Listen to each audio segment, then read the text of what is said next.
कंजलोचन कंजमुख कर कंजपद कंजारुणम।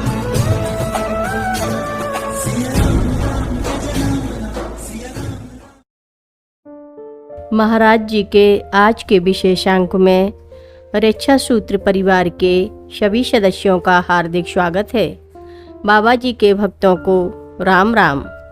वर्ष 1976 में महाराज जी की मूर्ति की प्राण प्रतिष्ठा हेतु श्री माँ ने भी 15 जून का दिन ही नियत किया था। ज्योतिष गणना के अनुसार उस वर्ष जून का महीना पुरुषोत्तम मास में पड़ रहा था। इस अवधि में कोई भी शुभ कार्य वर्जित माना जाता है।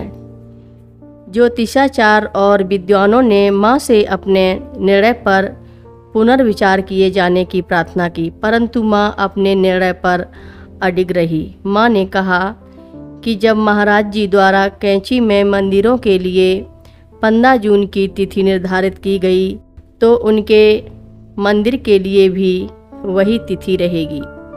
माँ के द्वारा वर्ष भर कराए गए धार्मिक आयोजनों से अर्जित आध्यात्मिक शक्ति इस विशाल भंडारे का आधार होता। आश्रम में आने वाला प्रत्येक व्यक्ति अपने अंदर भी इस आत्मिक शक्ति के आविर्भाव का अनुभव करता। प्रतिवर्ष 15 अप्रैल से वृंदावन से आए कीर्तनियों द्वारा आश्रम के प्रथम द्वार के समीप स्थित वैष्णो देवी मंदिर में महामंत्र हरे राम हरे कृष्ण का संकीर्तन शुरू हो जाता, जो शारदीय नवरात्र के समापन तक जारी रहता। 15 जून के भंडारे के एक महीने पहले से महाराज जी के मंदिर में अखंड हनुमान चालीसा का पाठ प्रारंभ हो जाता। यह अखंड पाठ 14 जून तक अनवरत जारी रहता। इसके तुरंत बाद ही यज्ञशाला में रामचरितमानस का पाठ आरंभ हो जाता, जिसका पारायण 15 जून को भक्तों एवं ब्राह्मणों द्वारा किए गए हवन यज्ञ से होता। भंडार गृह में माइयाँ पूड़ी बेलते हुए मधुर लय में पुराने भजनों का गायन करती। जो लोग सब्जी सुधारने में लगे होते वे उच्च स्वर में निरंतर हनुमान चालीसा का पाठ कर रहे होते। वृद्ध माइयाँ आश्रम की परिक्रमा करते हुए राम नाम का जाप कर रही होती। संपूर्ण आश्रम परिसर में जिधर देखूं उधर राम का वातावरण होता।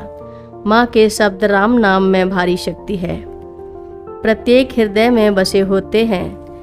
माँ 7 जून से 14 जून तक पूरे विधि विधान से भागवत सप्ताह का आयोजन भी करती। कुछ वर्षों बाद वृंदावन में संतों द्वारा 9 दिन का रामचरितमानस का पाठ किया जाने लगा। इसके गायन की शैली अति आकर्षक होती और सुर ताल भी भगवान की लीला के प्रसंग के अनुसार बदलते जाते। ब्रजभाषा में बधाइयाँ होती। पूरा आश्रम उत्सवमय हो जाता। भंडारे के साथ ही इस कार्यक्रम का भी समापन होता। अपनी अपनी सेवा से निवृत्त होकर माइयाँ सायंकाल के समय यज्ञशाला में एकत्रित हो जाती और झांझर ढोलक खरतालों की लयबद्ध ताल के साथ भजन गायन करती। कुछ माइयाँ जिनकी आयु 70 वर्ष से भी अधिक होती थी, आनंद में इतनी मगन हो जाती कि खड़े होकर देवी भजन में नृत्य करने लगती थीं। उनकी आंखें बंद होती और चेहरे पर आनंद झलक रहा होता था। माँ भी कभी कभी दर्शन कक्ष की खिड़की पर खड़ी होकर दूर से ही इस दृश्य का आनंद ले रही होती। जून का महीना आते आते नित्य लोगों की भीड़ आश्रम की ओर आते हुई दिखाई देती, जैसे कि एक जन शैवाल कैंची में उमड़ रहा हो। माँ सब भक्तों से कहती, महाराज जी से प्रार्थना करो, महाराज जी सब सुनते हैं, महाराज जी ही सबका कष्ट हरेंगे, गुरुदेवों का देव। माँ का यह कथन सभी भक्तों के हृदय में गूंजता रहता। सभी भक्त माँ के स्वरूप में महाराज जी का प्रतिबिंब देखते। कथा लंबी है, आगे की कथा सभी भक्तों को अगले भाग में सुनाएंगे। हर रोज़ महाराज जी की कथाएं सुनने के लिए रक्षा सूत्र चैनल को सब्सक्राइब करें, शेयर करें और लाइक करें। घंटी बजाना ना भूलें। कमेंट बॉक्स में लिख भेजें, जय नीव करोरी बाबा जी महाराज।